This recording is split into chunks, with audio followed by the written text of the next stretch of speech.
बिस्मिल्लाहिर्रहमानिर्रहीम। अस्सलाम वालेकुम। उम्मीद करती हूँ कि आप सब खैरियत से होंगे। अल्लाह से दुआ है कि वो हम सबको अपने अपने घरों में खुश और आबाद रखे, आमीन। आज मैं आपके साथ पोटैटो वेजिस की मज़ेदार सी रेसिपी को शेयर करूँगी। मेरे बच्चों के तो फेवरेट हैं पोटैटो वेजिस, तो आप अपने बच्चों के लिए ज़रूर बनाइएगा। इनको बनाना बहुत ही आसान है, बहुत झटपट तैयार हो जाते हैं। आपको मेरी ये रेसिपी अच्छी लगे तो इसको लाइक ज़रूर दीजिएगा, और जिन बहन भाइयों ने अभी तक चैनल को सब्सक्राइब नहीं किया है प्लीज़ ज़रूर कर लें। तो चलिए स्टार्ट करते हैं इन मज़ेदार से पोटैटो वेजिस को बनाना। मुकम्मल रेसिपी को जानने के लिए वीडियो को एंड तक ज़रूर देखिएगा। पोटैटो वेजिस को बनाने के लिए यहाँ पे मैंने 1 किलो आलू लिए हैं।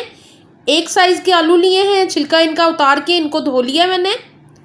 इसके अलावा स्पाइसेस में नमक जाएगा 1 टीस्पून, रोज़मेरी ड्राई यहाँ पे लिया मैंने 1 टीस्पून, ऑरिगानो इसके अंदर जाएगा 1 टीस्पून, ज़ीरा इसके अंदर जाएगा जिससे बहुत अच्छा सा टेस्ट आएगा 1 टीस्पून, कुटी लाल मिर्च 1 टीस्पून, और यहाँ पे ऑलिव ऑयल लिया है मैंने, ये तकरीबन 5 टेबलस्पून लिए हैं मैंने।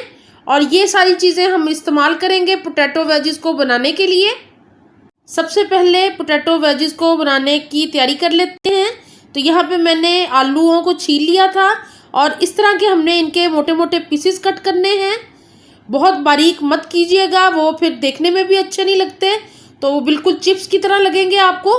तो इस शेप के हमने इतने मोटे साइज़ के आलू कट करने हैं। इसी तरह मैं सारे आलू कट करके फिर मैं आपको दिखाती हूँ अगला स्टेप क्या है हमारा। यहाँ पे मैंने सारे आलूओं को इस तरह कट कर लिया है, सेम इसी तरह कट कीजिएगा। यहाँ मैंने एक पैन में पानी को बॉईल होने के लिए रख दिया है क्योंकि हमने इनको बॉईल करना है। यहाँ पे पानी बॉईल होना शुरू हो गया है। इसके अंदर मैंने कोई नमक नहीं शामिल करना, कुछ नहीं, जस्ट हमने इसके अंदर कटे हुए आलूओं को शामिल करना है और तकरीबन 2 मिनट के लिए मैंने इनको बॉईल करना है मीडियम आंच के ऊपर। इससे ज़्यादा बॉईल नहीं करना हमने। तो यहाँ पे सारे आलूओं को मैंने शामिल कर दिया है। अब मैं इसको कवर करके बॉईल करूँगी। तकरीबन 2 मिनट हो गए हैं, आलू अच्छे से बॉईल हो गए हैं।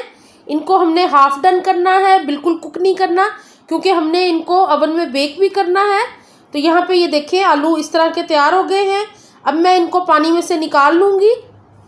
यहाँ मैं आलूओं को एक बाउल के अंदर निकाल रही हूँ।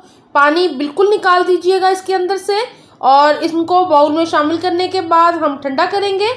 तो यहाँ पे मैं सारे आलूओं को एक बाउल में निकाल रही हूँ। आलू यहाँ पे ठंडे हो गए हैं। अब मैं इसके अंदर शामिल करूँगी हर्ब्स। तो सबसे पहले मैं ज़ीरा शामिल कर दिया इसके अंदर, साथ ही कुटी लाल मिर्च शामिल कर दी है मैंने, ऑरिगानो जाएगा इसके अंदर जिससे बहुत ही प्यारी सी खुशबू आएगी, रोज़मेरी शामिल कर रही हूँ इसके अंदर मैं, साथ ही इसके अंदर शामिल करेंगे नमक। आप नमक को कम या ज़्यादा कर सकते हैं अपने टेस्ट के मुताबिक। और यहाँ पे मेरे पास ऑलिव ऑयल है जिसको मैं ऊपर से शामिल कर रही हूँ ताकि सारे मसाले अच्छी तरह आलू के ऊपर लग जाएं। और अब इसको मिक्स कर लेंगे अच्छी तरह। और अब मैं इन सब को अच्छी तरह मिक्स कर दूँगी ताकि सारे वेजिस के ऊपर अच्छे से मसालों की कोटिंग हो जाए। यहाँ मैंने एक बेकिंग ट्रे में फॉइल पेपर लगा लिया है और सारे वेजिस को शामिल कर दिया है। और अब इनको अच्छी तरह स्प्रेड कर देंगे ताकि सारे अच्छी तरह बेक हो जाएं पोटैटो वेजिस। अब मैं इनको स्प्रेड कर रही हूँ ताकि सारे अच्छे से इवन से पक जाएं। एक चीज़ मैं यहाँ मेंशन करना चाहूँगी कि अगर आपके पास अवन नहीं है तो बिल्कुल परेशान होने की ज़रूरत नहीं है। आप इसी रेसिपी को, जैसे केक मैंने प्रेशर कुकर या पतीले में बेक करना बताया है, सेम तरीके से आप इनको बेक कर सकते हैं। उसमें भी बिल्कुल सेम अवन की तरह ही तैयार होंगे। तो ये मैंने आपको एक चीज़ बतानी थी। और अब मैं इनको 180 डिग्री पे रखूँगी तकरीबन 30 to 35 मिनट्स के लिए, और इनको बेक करेंगे दोनों साइड से अच्छी तरह। अवन में रख रही हूँ 180 डिग्री पे। यहाँ पे हमारे वेजिस रेडी हो गए हैं, पोटैटो वेजिस रेडी हो गए हैं। और अब मैंने इनको एक प्लेट में सर्व कर दिया है केचप के साथ। रेसिपी आपको अच्छी लगे तो वीडियो को लाइक और शेयर ज़रूर कीजिएगा। मुझे उम्मीद है कि आपको पोटैटो वेजिस की आसान सी रेसिपी पसंद आई होगी। मुझे अपनी दुआओं में याद रखें, अपना बहुत ख्याल रखें। अल्लाह हाफ़िज़।